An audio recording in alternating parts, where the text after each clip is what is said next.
Glasses, I smashed my nose to his nose, and him so shocked as he picked up the pieces. And next was his hands around her throat, something about starched shirts, or was that the first? A chicken and egg thing, maybe. Because later he drove up in that 59 Rambler, Robin's Egg Blue, with those cool electric windows, and we bombed down that empty dirt road.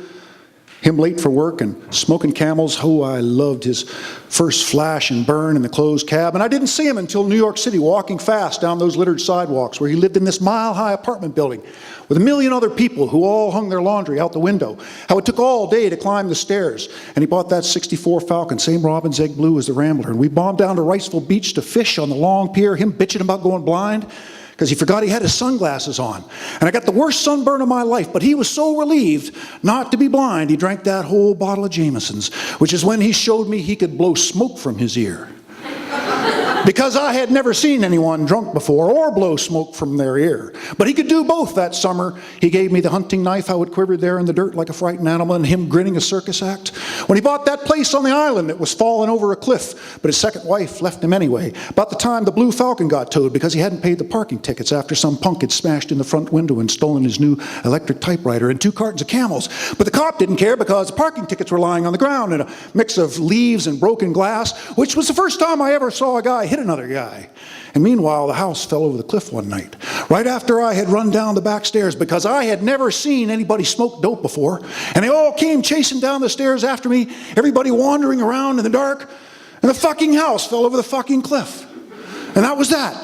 And nothing to do but run to Canada and hang out in a farmhouse on Prince Edward Island and eat frozen mackerel. And shit in a frozen outhouse and chop through the frozen fucking ice. So I buggered off and hitchhiked many miles, which were now kilometers, and I didn't hear from him until I got a letter one day saying he needed a valid license plate. So I sent him the one off my 62 Dodge Dart that I had just bought for $200, fire engine red, went down to the registry the same day, got a new license plate, told him my old license plate had been stolen, which meant it wasn't really valid anymore. But he was on PEI anyway, so who gives a shit? And then I didn't see him until he bought a magazine, which I don't mean he bought a magazine. I mean he bought the whole magazine for a lousy buck, writing all the articles himself and taking all the pictures like he had this big organization. Yeah. And then he was selling ads and spending the money in the bar and living in these hotel rooms paid for by ad contras and surviving on Players Planes and Nescafe mixed with hotel tap water and Jesus, the babes, one after the other. Well, how long could that go on, eh?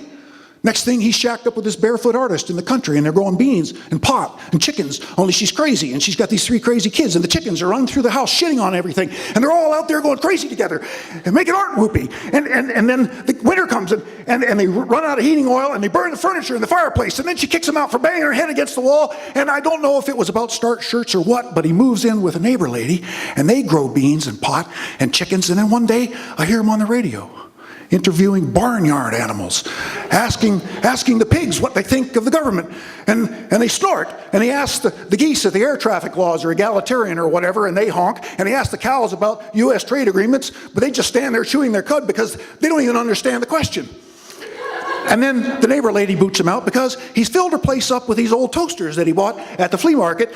But he rents her place out back, you know, and he moves his toasters down there, see?